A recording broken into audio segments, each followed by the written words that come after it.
Hello everyone, welcome back to my another mini blog.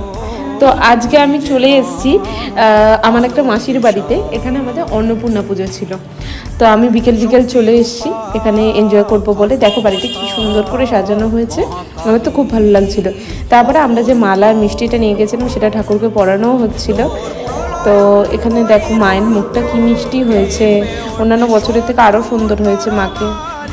যাই হোক, তারপরে তো এখানে মাকে মালা পরিয়ে তারপরে আমরা কিন্তু এখানে আরতি দেখে নিলাম। এখানে ঠাকুরমশাই চলে এসেছিলো আরতি করবার জন্য। তো খুব সুন্দরভাবে দেখে এরপর এখানে কিন্তু রান্নাবান্নার আয়োজন হচ্ছিল। তো সেটা কিন্তু আমি কিছুটা ক্যাপচার করে নিচ্ছিলাম। আর এখানে আমার বাবাকে দেখো, সুযোগ পেয়ে বাবা কিন্তু ঢাক বাজাতে শুরু করে দিয়েছে।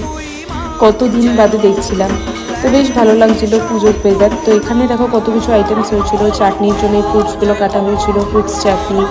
তারপরে হচ্ছে কোপ্তা, মানে তোমার হচ্ছে